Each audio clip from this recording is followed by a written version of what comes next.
एक और अहम खबर आपको दें, वफाकी हुकूमत ने पंजाब में गवर्नर राज के लिए मुशावरत शुरू कर दी है। नून लीग लीगल टीम ने पार्टी क़यादत को गवर्नर राज के लिए आईनी और कानूनी हिकमत अमली बता दी है। इसी हवाले से बात करते हैं, head of investigative cell Naeem Ashraf Bhatt sahab हमारे साथ मौजूद हैं। भट्ट साहब, क्या खबरें इस हवाले से आ रही हैं कि अगर जिस तरह से हम देख रहे हैं इजलास नहीं हुआ, डी नोटिफाई कर दिया जाएगा, ये मुशावरत हुई है इस मुतालिक? जी बिल्कुल आमना, अभी कुछ ही देर पहले मुस्लिम लीग नून के जो लीगल टीम है उन्होंने अपनी पार्टी की आदत से मुशावरत की और इस दौरान खास तौर पर एक ऐसी शख्सियत को से पूछा गया मुस्लिम लीग नून की जानिब से जो अक्सर कवानीन बनाते हैं और आइन साजी में उनका बड़ा रोल रहता है। हम उनका नाम नहीं बताते, लेकिन वो अहम शख्सियत से भी राब्ता किया गया और उन्हें गवर्नर राज का ही पूछा गया और उनसे उन्हें यही पता चला कि दो सूरतों में ये गवर्नर राज पे जा सकते हैं आइन के आर्टिकल 234 के तहत। पहला ये है कि अगर जैसा कि एतमाद का वोट नहीं लिया, उसके बाद ये तो इतना कोई इससे कोई आइन की खिलाफ वर्जी उस तरह नहीं होती, लेकिन इसके बाद अगर गवर्नर डी नोटिफाई करते हैं वजीर आला को और उस डी नोटिफिकेशन में रुकावट बनते हैं वजीर आला, ब्यूरोक्रेसी या कोई भी, तो फिर एक पहली राह हमार होगी गवर्नर राज की। दूसरा ये है कि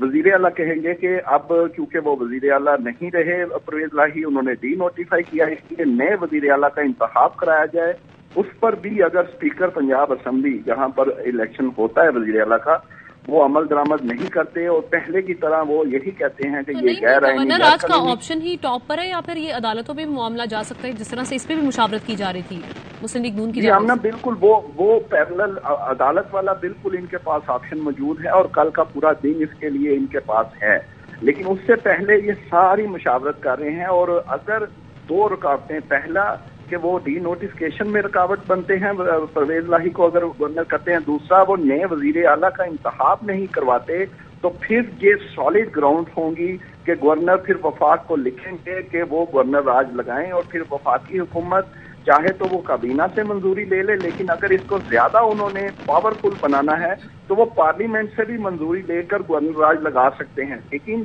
जो दूसरी ऑप्शन आपने बताया अदालत वाली, वो उनके लिए पास कल का दिन मौजूद है। वो कल अदालत में जाके स्टे ऑर्डर भी ले सकते हैं, क्योंकि उन्हें ये लगता है कि जो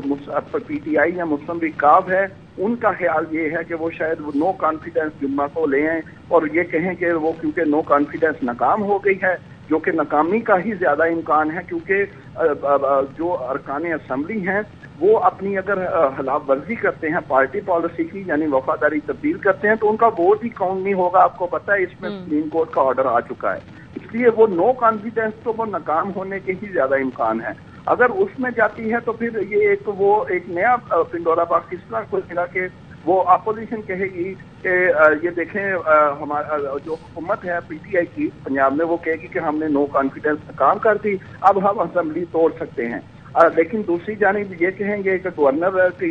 बात नहीं मानेगी, कॉन्फिडेंस का वोट नहीं लिया गया, यानी गड़बड़ जो है वो कानूनी और आईनी वो मजीद बढ़नी है, अभी कम होती नजर नहीं आ रही और मामला लगता है कि शायद ये गवर्नर राज की तरफ चले जाए। ये कंफर्म है कि जो पहले मुशावरत शायद मुस्लिम लीग नून ने इससे पहले सीरियसली नहीं की थी, ये फर्स्ट टाइम उन्होंने इस पर मुशावरत शुरू की और ऐसी शख्सियत को पूछ रहे हैं जो आइन और कानून बनाने वाले हैं, जो अक्सर अमेंडमेंट्स जो है वो वेट कर भेजते हैं आम शख्सियत, आज उनको भी पूछा गया है। ठीक है, यानी मुशावरत की जा रही है गवर्नर राज के हवाले से भी। नईम अशरफ भट्ट हमें इस हवाले से अपडेट कर रहे थे, शुक्रिया आपका।